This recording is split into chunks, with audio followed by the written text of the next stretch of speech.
Hola, muy buenas noches, grupo tercero A. Para ustedes, estos comentarios iniciales en la asignatura.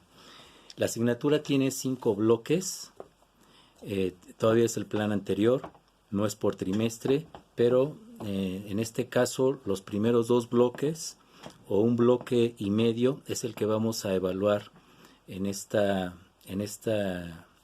primer trimestre. El bloque 1 se llama Culturas Prehispánicas y la conformación del virreinato de la Nueva España. El segundo bloque se llama Nueva España desde su consolidación hasta la independencia. El tercer bloque es del México independiente al inicio de la Revolución Mexicana.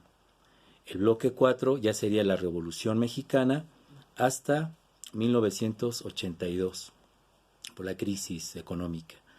Y el bloque 5 se llama México en la era global de 1982 a la fecha.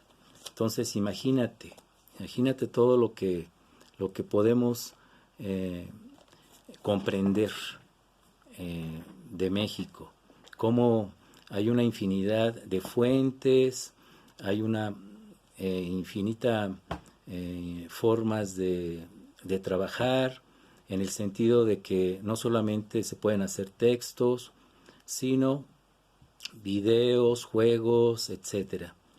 Lo importante en esta asignatura es que tengamos una cultura histórica, de que podamos explicar qué está pasando en el país actualmente, por qué hemos llegado a donde llegamos, por qué, por ejemplo, en esta época de la pandemia, podemos interpretar también a la historia como aquí inicia el siglo XXI. Podemos atrevernos a decir que el 2020 arranca otra manera de entender al planeta. Saber un poco acerca de lo que sucedió no es la máxima o nuestra guía. Aquí lo interesante es que podamos interpretar, que podamos comprender, que podamos identificar algunos elementos del pasado y jugar con los diferentes pasados para poder explicar una historia en su larga duración. Es decir, si el guadalupanismo en México, por ejemplo, que desde la época colonial es bastante fuerte,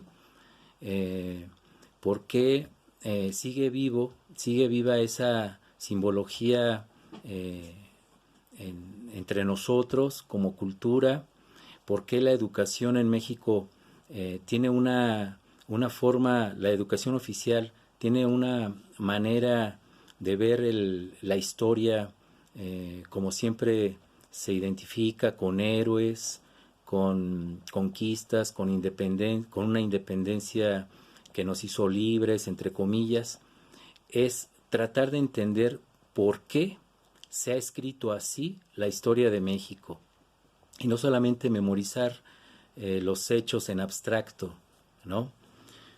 Quiero comentarte que el primer programa, que se llama Un viaje a nuestras raíces, pues te explica a partir de un mapa actual, por cierto, sobre el Mesoamérica, Aridoamérica y Oasis América, y un poco te da una monografía narrativa rápida acerca de las culturas prehispánicas. La tarea que te dejé esta semana sobre el video de Carlos Fuentes, que se llama El Alma de México 1, El Alma de México 2 y el Alma de México 3, te va a dar un panorama bastante rico, bastante interesante acerca de cómo se han visto las culturas prehispánicas por antropólogos, por arqueólogos, por historiadores, etc.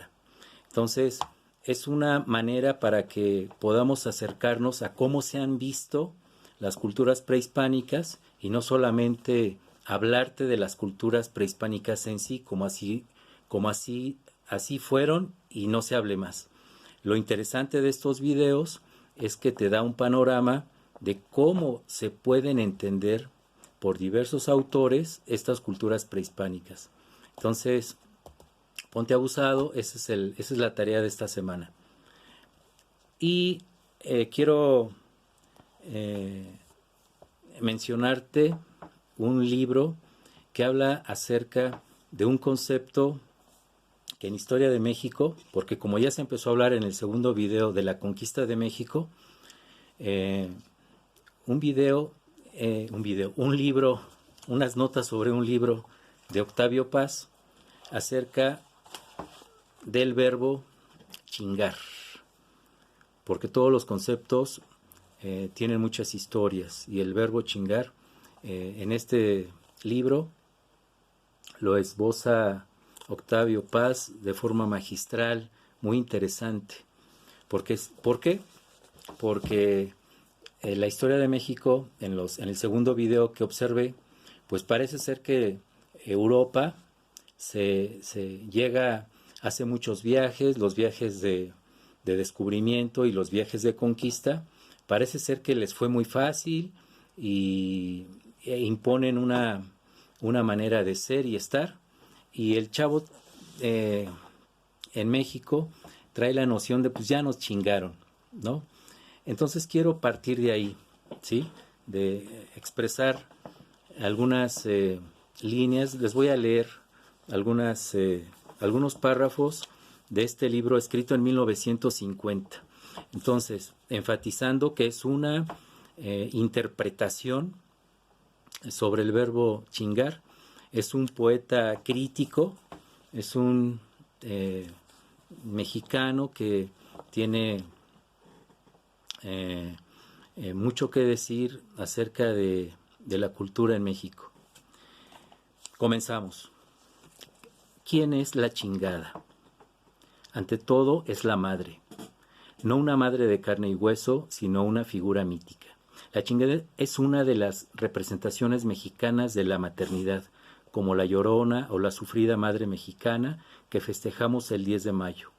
La chingada es la madre que ha sufrido metafórica o realmente la acción corrosiva e infamante, implícita en el verbo que le da nombre. Vale la pena detenerse en el significado de esta voz. Continuamos. En casi todas las partes, chingarse es salir burlado, fracasar, chingar. Asimismo se emplea en algunas partes de Sudamérica como sinónimo de molestar, saherir, burlar. Es un verbo agresivo, como puede verse por todas estas significaciones. Descolar a los animales, incitar o hurgar a los gallos. Chunguear, chasquear, perjudicar, echar a perder, frustrar. En México, los significados de la palabra son innumerables. Es una voz mágica. Basta un cambio de tono, una inflexión apenas, para que el sentido varíe. Hay tantos matices como entonaciones, tantos significados como sentimientos. Se puede ser un chingón, un gran chingón en los negocios, en la política, en el crimen, con las mujeres, un chingaquedito silencioso, disimulado, urdiendo tramas en la sombra, avanzando cauto para dar el mazazo, un chingoncito. Pero la pluralidad de significaciones no impide que la idea de agresión en todos sus grados, desde el simple de incomodar, picar, saherir, hasta el de violar, desgarrar y matar, se presente siempre como un significado último. El verbo denota violencia, salir de sí mismo y penetrar por la fuerza en otro, y también herir.